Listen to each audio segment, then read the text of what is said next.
आ जाओ question number 33 देखो, 33 number सवाल। नेक्स्ट देखो, कहा गया if the 9 digit number is completely divisible by 88, find the value of P square minus Q for the largest value of Q where P and Q are natural number. ठीक है, यहां पर Q के सबसे बड़े मान के लिए, लार्जेस्ट वैल्यू ऑफ क्यू के लिए, तो क्या ये सवाल आप बना पाएंगे, बताइए। ठीक है, आप मुझे बताइए कि ये संख्या किससे डिविजिबल है, तो बोलेंगे सर 88 से, और जो संख्या 88 से डिविजिबल होगी यानी वो 8 और 11 दोनों से होगी। ठीक है, तो हमें क्या करना है, सबसे पहले 8 का नियम चेक करना है, और 8 का नियम चेक करने के लिए क्या करेंगे, तो हम आखिरी के यहाँ पर 3 अंक लेंगे, Q 2 और 8 लेंगे। हमने कहा ठीक है, Q हो गया, Q की जगह पर मानो जैसे 0 ले लिया आपने, सपोज करो, तो 0 हो गया, 2 हो गया, 8 हो गया। क्या हमारा ये 8 से डिविजिबल है, तो 8 का 3 गुना 24 होता है, यानी डिविजिबल नहीं है। अगर मानो यहाँ पर हम 1 ले लेते हैं, तो 1 2 और 8, इसको हम 8 से काटते हैं, 8 का 1 गुना 8 होता है, 4 बच जाएगा, 4 और 8 48 हो जाएगा, और 8 का 6 गुना 48 होता है मेरे भाई, यानी यहाँ पर 1 के वैल्यू पे पॉसिबल है। लेकिन आपने एक बात को सुना नहीं बड़े ध्यान से, सवाल में यही बात आपको समझना था, for the largest value of Q. और बच्चा गलती क्या करता है पेपर में, पहले वो 0 लेता है, 1 लेता है, 2 लेता है, 3, यहीं पर उसका जीवन तबाह हो जाता है मेरे भाई। क्यू के सबसे बड़े मान को बोला गया था ना, तो आप 9 से शुरुआत करते हैं ना, स्मॉलेस्ट वैल्यू बोला जाता है तो 0 से शुरुआत करते हैं, और लार्जेस्ट वैल्यू बोला जाता है तो 9 से शुरुआत करेंगे। तो आपको यहाँ पर इस बात का ध्यान रखना था, बाकी मूर्खों की तरह अपनी पहचान आपको नहीं देनी थी। लार्जेस्ट वैल्यू बोला गया था तो लार्जेस्ट वैल्यू से शुरुआत करते, स्मॉलेस्ट वैल्यू बोला गया था तो स्मॉलेस्ट वैल्यू से शुरुआत करते। यानी लार्जेस्ट वैल्यू बोला गया था तो क्यू के जगह पर पहले हम 9 रखते हैं, फिर हम 9 को डिवाइड करते हैं, 928 को 8 से भाग करते हैं, तो 8 का 1 गुना 8 होता है, फिर 1 और 2 12, फिर 8 का 1 गुना 8 होता है, फिर 4 और 8, यानी ये कट जा रहा है। 928 को काट के देखो, खोपचे में ले जाके इधर एकदम साइड में, 928 को 8 से काट के देखो, तो 8 का 1 गुना 8 हो जाएगा, 1 और 2 हो जाएगा, फिर 8 का 1 गुना 8 हो जाएगा, फिर 4 8 हो जाएगा, फिर 8 का 6 गुना यहाँ 48 हो जाएगा, कट जाएगा। ये चीज़ आप थोड़ा सा रफ्तार में कर लिया करो ताकि फ़ायदा होगा, मेरी बात समझे। जैसे मैंने यहाँ देखा 8 एकम 8, 1 और 2 12, फिर 8 का 1 गुना 8 हो गया, फिर 48, 8 का 6 गुना 48, तो मैंने कहा हाँ यार ये सही है, मतलब कट गया। तो यानी क्यू की वैल्यू हमने फिक्स कर ली कि नहीं कर ली, बताओ क्यू की वैल्यू कितनी आ रही है, 9 आ रही है। अब उस संख्या को लिख दो, तो लिखोगे यहाँ बोलोगे सर 7 पी, ठीक है, 5 हो गया, 9 हो गया, 6 4, और क्यू की वैल्यू को कितना ले लेंगे, तो 9 ले लेंगे, 2 ले लेंगे, 8 ले लेंगे। अब ये सवाल है कंप्लीटली डिविजिबल है 88 से, जो भी संख्या 88 से डिविजिबल होती है उसके लिए 8 और 11 दोनों चेक करना होता है। 8 चेक कर लिया है, 11 चेक करना बाकी है। अब इसमें 11 का नियम चेक करेंगे, 11 का नियम चेक करेंगे तो 7 जमा 5 12, 12 और 6 18, 18 और 9 27, 27 8 कितना हो जाएगा, 35 हो जाएगा, वो हम यहाँ लिख देते हैं माइनस। ठीक है, फिर यहाँ पर आ जाता है p प्लस 9, 9 प्लस 4, 4 प्लस 2। अब यहाँ पर देखोगे तो बोलोगे सर 9 9 4 13, 13 2 15, तो यहाँ बोलेंगे सर p प्लस 15। ठीक है, ये बराबर हो जाएगा या तो हमारे 0 के और नहीं तो 11 के। क्या 11 का नियम ऐसे ही चेक करते हैं, बताइए, बोलेंगे हाँ सर। गौर से देखो 7 5 12 6 18 27 8 35 हो गया। ठीक है, p प्लस 9 4 13 2 15, हमारा p प्लस 15 हो गया। डिफरेंस कितना आना चाहिए, 0 का। मैंने वापस से वही बात कहा आपसे कि देखो ये बड़ा संख्या है, ये छोटा संख्या है, इन दोनों का डिफरेंस अगर मानो कि हम 0 लेते हैं तो ये 35 है तो ये भी 35 होगा, और यहाँ पर इसको 35 होने के लिए अगर इसके पास 15 है तो इसको कितना होना पड़ेगा, 20 होना पड़ेगा ना। तो 20 प्लस 15 35, और 35 में से 35 गया 0। क्या p कभी 2 अंकों की संख्या हो सकती है, नहीं हो सकती है। मैंने आपसे क्या कहा कि अगर आप 0 लोगे तो 2 केस बनेंगे, या तो इसका मान नेगेटिव में आएगा, नहीं तो ये 2 अंकों की संख्या आएगी। और अगर नेगेटिव आ गया और 2 अंकों की संख्या आ गई तो 0 मत लेना, फिर 11 ले लेना। यहाँ क्या बन रहा है, p का मान 2 अंकों की संख्या आ रही है, 0 लोगे डिफरेंस, नहीं लोगे, तुरंत अपना गियर बदलोगे, रास्ता बदलोगे, मोड़ बदलोगे, बोलोगे एक मोड़ आया, ठीक है, और उस मोड़ पर हम मुड़ गए, बस आप उसका वैल्यू कितना ले लोगे, 11। अब यहाँ देखो तो बोलोगे सर 35 आ चुका है, माइनस का p आ चुका है, माइनस का 15 आ चुका है, बराबर है किसके, 11 के। ठीक है, 35 में से 15 गया, 20 माइनस p बराबर 11। 11 इधर भेजेंगे, p उधर भेजेंगे, 20 में से 11 गया तो 9 आ जाएगा। p की वैल्यू कितनी आ जाएगी? 9। p की वैल्यू कितनी आ जाएगी? 9। अब p की वैल्यू भी हमारी 9 है, q की वैल्यू भी हमारी 9 है। तो बस मेरे भाई गेम हो गया, यहाँ पर सवाल बन गया आपका। p और q दोनों का वैल्यू 9 है, तो p के स्क्वायर में से q को घटाना है। 9 का स्क्वायर 81 होता है, और 81 में से 9 घटाओगे तो 72 आएगा। ऑप्शन नंबर ए फॉर आ भी जाओ इज द करेक्ट आंसर हो जाएगा। 9 का स्क्वायर 81 होता है, 81 में से 9 घटाएंगे तो 72 आएगा। ठीक है सर, कोई दिक्कत की बात बताइए, मजा आ रहा है?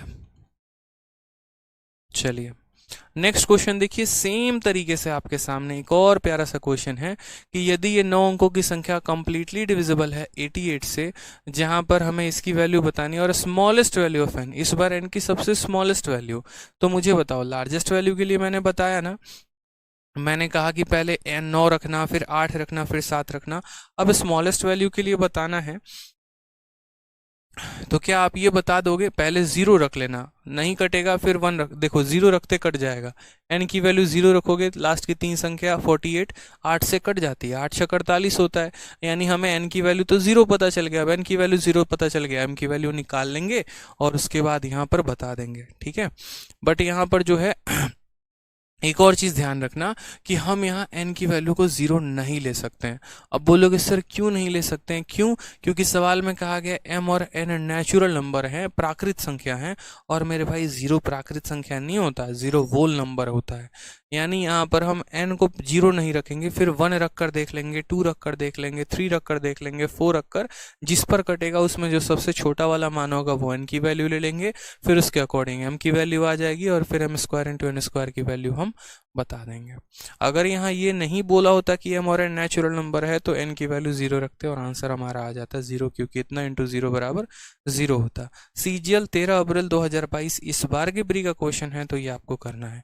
तो टोटल 88 में 3 तरह के सवाल पूछे जाते हैं। एक तो कोई संख्या दे दी होती है और बोला होता है कि ये 88 से डिविजिबल है तो मान बताओ, दूसरा बोला होता है फॉर द ग्रेटेस्ट वैल्यू बताओ, और तीसरा बोला होता है फॉर द स्मॉलेस्ट वैल्यू बताओ। पूरे सवाल को चुन चुन के, छांट छांट के एकदम हम लेकर आए आपके आगे, ताकि हम आपको तीनों नियम बता सकें। कोई ऐसी दुनिया में किताब आज तक नहीं बनी है जहां पर तीनों सवाल एक साथ इकट्ठे दिए हों और बताया गया हो कि देखो ये फॉर नॉर्मल वैल्यूज के लिए लो, फॉर लार्जेस्ट वैल्यू के लिए लो, फॉर स्मॉलेस्ट वैल्यू के लिए। लेकिन आपकी शीट में हर चीज़ बड़े टाइप वे में दी गई है, तो ये आपको काफ़ी फ़ायदा पहुंचाता है। आप एक साथ कई सारे कंसेप्ट को सीखते चले जाते हैं और फ़ायदा होता है। ठीक है, चलिए तो ये क्वेश्चन पीछे वाला आपके लिए होमवर्क है। 35 नंबर क्वेश्चन में आ जाइए। फेज 9 2022, फेज 10 के भी क्वेश्चंस टाइप हो गए हैं, वो भी आपको काफी बेनिफिट पहुंचाएंगे। सवाल में कहा गया है if the 7 digit number this is divisible by 72, यदि ये 7 अंकों की संख्या 72 से डिविजिबल है, ठीक है, and the 6 digit number is divisible by 11। और यहाँ देखो इस बार के है ना, मतलब इस बार का जो पेपर पूछा गया है पर्टिकुलरली जो मैंने देखे, इस बार के फेज 9 के क्वेश्चंस को मैंने देखा, CHSL के क्वेश्चन को देखा, CGL के क्वेश्चंस को, तो मिक्स पूछा गया। एक सवाल में 2 तरह की डिविजिबिलिटी पूछी गई है मेरे भाई। कैसे पूछा गया वो जरा यहाँ देखो। तो कहा गया है देखो ये संख्या 72 से डिविजिबल है और ये संख्या 11 से डिविजिबल है। अब तुम मुझे x minus 2y plus 3z की वैल्यू बताओ। यानी यहाँ पर पहले क्या होता था, तो पहले आपसे ये क्वेश्चन पूछा जाता था यहाँ पर कि अगर ये संख्या 72 से डिविजिबल है तो बता दो, या एक अलग तरह का क्वेश्चन होता था कि ये 11 से डिविजिबल है तो बता दो। अब क्या हो रहा है कि अब आपको 2 अलग अलग सवालों को मिक्स करके एक सवाल बना दिया गया और फिर उसके आधार पर क्वेश्चन पूछा गया। ठीक है, दीपक कुमार कहते हैं क्लासेस बहुत कम हुई है 19 जुलाई में। दीपक जी सिलेबस ख़त्म नहीं हुआ अभी आपका, ठीक है, परेशान ना हो, कुछ काम था तो गए थे, आए हैं तो क्लासेस कंटिन्यू करेंगे और आपको और भी क्लासेस मिलेंगी। ठीक है, कभी आपकी भी तबीयत ख़राब हो जाती है, कभी आपको भी कोई इमरजेंसी काम आ जाता है, हमें भी काम था, इस वजह से क्लासेस ऑफ थी। ठीक है, क्लासेस होंगी, परेशान नहीं होना है। ठीक है, चलिए तो ये संख्या जो है वो किससे डिविजिबल है? 72 से डिविजिबल है। हमने कहा देखो यार 72 का नियम हमने पढ़ा है, तो हाँ जी पढ़ा है। जो भी संख्या 72 से कटती है वो 8 से भी कटेगी और वो 9 से भी कटेगी। कटेगी कि नहीं कटेगी? तो बोलोगे हाँ सर। 8 से कटने का नियम क्या होता है? तो बोलोगे सर 8 से कटने का नियम ये होता है कि हमारे आखिरी के 3 अंक 8 से कट जाने चाहिए। हम आखिरी के 3 अंक को काटेंगे। हमने यहाँ पर कहा सर हम 9 रख रहे हैं, 7 रख रहे हैं। अगर मानो हम y के स्थान पे 0 रखते हैं तो हम यहाँ काटेंगे तो बोलेंगे सर 8 का 1 गुना कितना होता है, 8 होता है। 1 आ जाएगा, 7 आ जाएगा। 8 का 2 गुना कितना होता है, 16 हो जाता है। 1 आ जाएगा, 0 आ जाएगा। 8 का 1 गुना कितना हो जाता है सर, 8 हो जाता है। यानी यहाँ पर अगर गौर से देखो तो 10 आ रहा है, यानी 6 इसके पास और होता तो 8 का 2 गुना 16 हो जाता। यानी हमें पता चल गया यहाँ पर, और क्या पता चल गया, तो हमें यहाँ पर एक चीज़ पता चल गई कि यहाँ पर जो संख्या है y की वैल्यू कितनी लेनी पड़ेगी, 6 लेनी पड़ेगी। दोबारा से बता देते हैं, लास्ट के 3 डिजिट यानी 9 हो गया, 7 हो गया। y को हम हमेशा 0 लेकर चलते हैं, 8 से काटते हैं। 8 का 1 गुना हमारा 8 आ चुका है, 1 और 7 17। 8 का 2 गुना 16 आ चुका है, 1 आ गया और 0 आ गया। 8 का 1 गुना हमारा 8 आ चुका है, 2 बच गया। 8 में से 2 घटाओ, यानी कितने की आवश्यकता है, 6 की आवश्यकता है। यानी यहाँ पर y के जगह पर हम कितना ले लेंगे, तो y के जगह पर हम मेरे भाई 6 ले लेंगे। कितना ले लेंगे, तो 6 ले लेंगे। ठीक है, कोई दिक्कत की बात यानी हम यहाँ समझ गए, बड़े प्यार से समझ गए कि y के जगह पर हमें कितना लेना है, 6 लेना है। अब यहाँ देखो संख्या, तो बोलोगे सर 6 1 2, ठीक है। x हो गया, 9 हो गया, 7 हो गया, और y की जगह से हो गया। ये पूरी की पूरी संख्या किससे डिविजिबल है, 8 से और 9 से। क्या 8 का नियम चेक कर लिया, हाँ जी चेक कर लिया। अब किसका चेक करना बाकी है, 9 का। किसका चेक करना बाकी है, 9 का। अब 9 का चेक करेंगे। 9 का चेक करने का मतलब 9 बनते जाए, काटते जाओ, 9 खत्म। 7 और 2 9 खत्म। 6 और 6 12, 12 और 1 कितना हो जाएगा, 13। 6 6 12 और 1 कितना हो जाएगा, 13। 13 में x जोड़ने पर यह संख्या हमारी 9 से कट जानी चाहिए। अगर हम 13 को आपस में देखेंगे तो 3 जमा 1 कितना होता है, 4 होता है। ठीक है, यानी मुझे खुद बताइए आप यहाँ पर कि 3 + 1 कितना हो गया, तो बोलेंगे 3 + 1 4 हो गया। हम 4 में कितना जोड़े कि 9 के बराबर आ जाएगा, तो 4 में हम 5 जोड़ेंगे। 4 में हम कितना जोड़ेंगे, तो 5 जोड़ेंगे। यानी यहाँ पर हम जो है x की वैल्यू निकाले तो x की वैल्यू हमारी कितनी आ गई, 5 आ गई। बहुत शानदार, x की वैल्यू 5। और y की वैल्यू हमारी कितनी आ गई है मेरे भाई, तो y की वैल्यू हमारी 6 आ गई है। हमें x भी पता चल गया, y भी पता चल गया। यहाँ तक किसी को कोई भी दिक्कत है तो बताओ पहले। ठीक है, संख्या को 72 से विभाजित करना था, यानी 8 और 9 का नियम लगाना था। 8 के नियम के लिए आखिरी के 3 अंक चेक करने थे। आखिरी के 3 अंक चेक किए तो y का मान 6 आ गया। फिर 6 जब हमने रखा, उसके बाद 9 का नियम चेक किया तो ये पूरा बाकी संख्याओं का डिजिटल सम 4 था। 4 में 5 जोड़ने पर 9 आता है, x का मान 5 आ गया। x भी पता चल गया, y भी पता चल गया। अब हमसे यहाँ कहा गया है कि ये जो संख्या है ये किससे डिविजिबल है, तो 11 से। यानी अब यहाँ पर हमें z का मान पता करना है, तो हम यहाँ 11 का नियम चेक करते हैं। हमने कहा ठीक है सर पता करेंगे, तो हमने कहा 3 हो गया, 4 हो गया, z हो गया, 1 हो गया, 7 हो गया, 8 हो गया। ठीक है, और ये संख्या किससे डिविजिबल है, 11 से डिविजिबल है। तो अगर ये संख्या 11 से डिविजिबल है बच्चे, तो 11 का नियम लगाओ ना यहाँ पर। तो बोलोगे ठीक है सर पता करते हैं, 11 का नियम चेक करो यहाँ पे। तो 11 का नियम हो जाएगा 3, फिर z हो जाएगा, फिर 7 हो जाएगा। 3 z 7, 7 3 कितना हो जाएगा, 10, 10 प्लस हो जाएगा हमारा z हो गया यहाँ पर।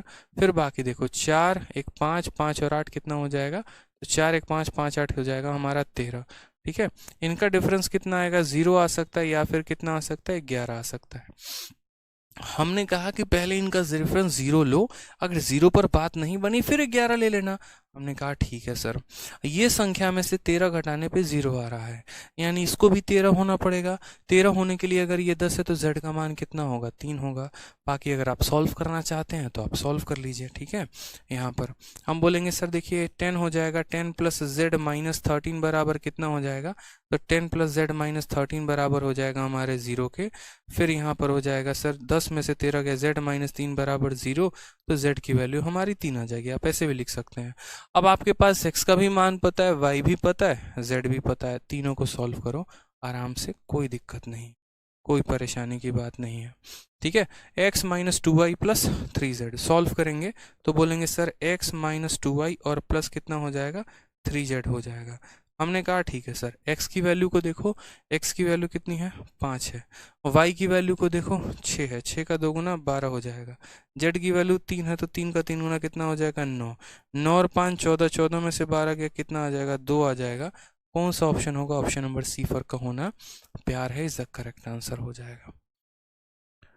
सर आराम से मगर अच्छे से पढ़ाना। बिल्कुल मेरे भाई, देखो मुझे बच्चों के कमेंट का प्रभाव नहीं पड़ता है, क्योंकि मैं जानता हूँ कि ये नादान है बेचारे, अभी इनको ज़्यादा समझ नहीं है।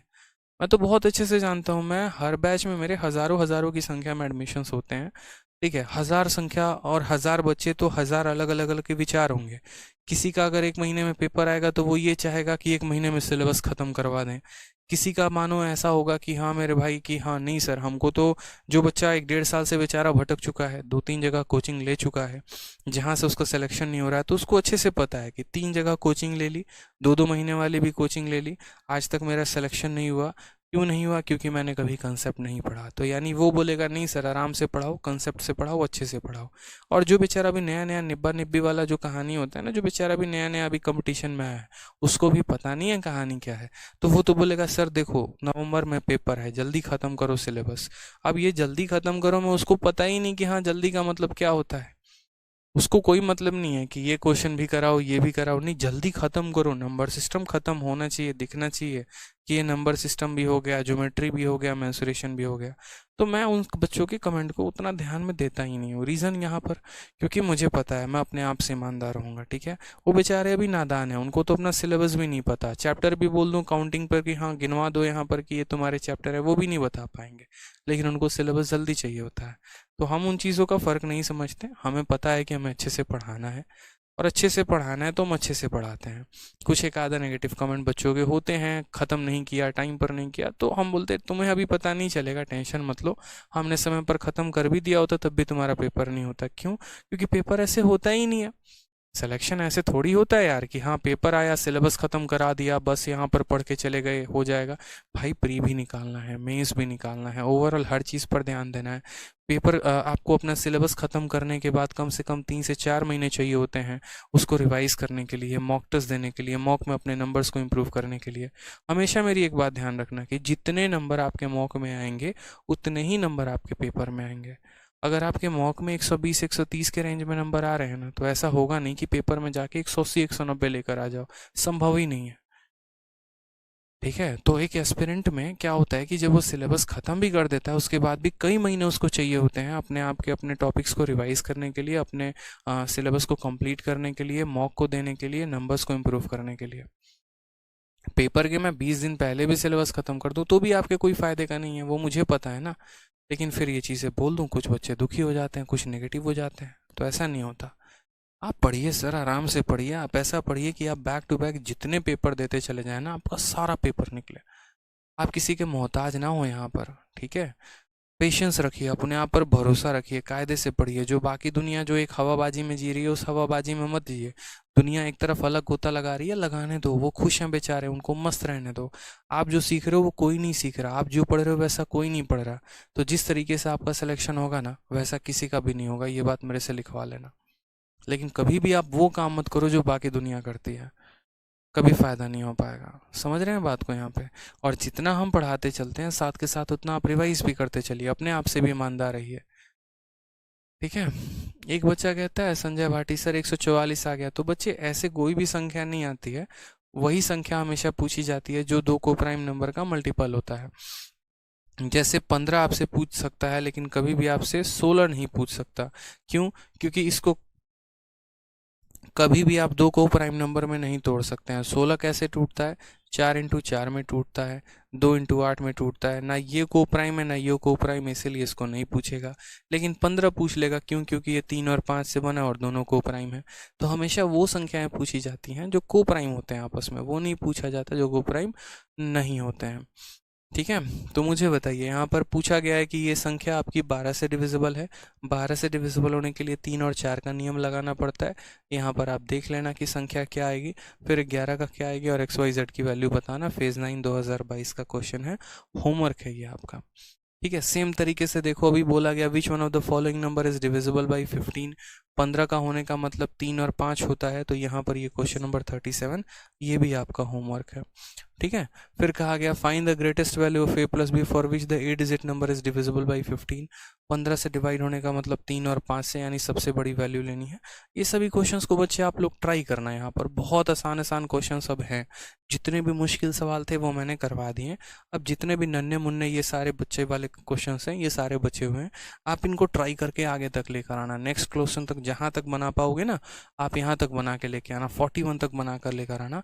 इसके बाद हम आपको बताएंगे। और इसमें ज़्यादा क्वेश्चंस है नहीं, बस मैंने सारे टाइप्स के दो दो क्वेश्चंस को रखने की कोशिश की है, उनको समझने की और समझाने की कोशिश की है, ताकि हम आपको बता पाएँ कि असल में आपके पेपर में पूछा क्या जा रहा है। इस तरीके से टोटल हमारे 72 सवाल बन गए हैं। अब यार देखो, सिलेबस जल्दी कंप्लीट कराना है तो मैं तो क्वेश्चंस को भी कम कर दूंगा ना यार।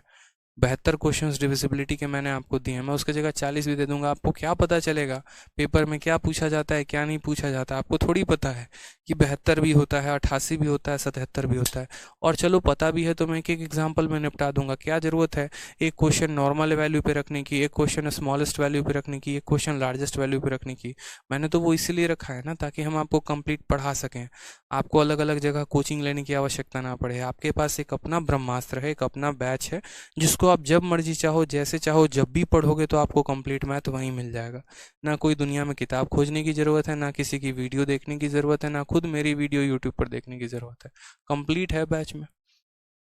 तो इसीलिए कायदे से पढ़ो, रिवाइज करते रहो, सब कुछ होगा। रिवाइज नहीं करोगे, मन अस्थिर रहेगा, भटकाव ज़्यादा रहेगा, तो फिर तो सिलेक्शन रिजेक्शन में ही बदलेगा। इसलिए और जितने भी उल्टे सीधे सवाल होते हैं ना, इंक्वायरी नंबर पे पूछा करो, क्लास में नहीं। रिक्वेस्ट है मेरी आप लोगों से, ठीक है। सर 37 का रूल कैसे करेंगे? 37 पे क्वेश्चन आया है कभी? बताइए। 37 का नियम हमने आपको बताया भी था, ठीक। 37 का मल्टीपल ढूंढो जो 0 से 1 ज़्यादा हो या 1 कम हो, 10 के मल्टीपल से ज़्यादा हो या कम हो, और वो नियम लगा सको, ठीक है। चलिए, तो अभी किसी और टीचर की क्लास है, आज के लिए इतना ही काफ़ी है। मिलते हैं नेक्स्ट क्लास में। इवेंट देखते रहिएगा, जबकि लग जाएगी क्लासेस होंगी। और अब थोड़ा हम क्लासेस भी बढ़ाएंगे, परेशान मत हो, यहाँ पे रेगुलर रहेंगे। खुश रहो, मस्त रहो, लव यू ऑल।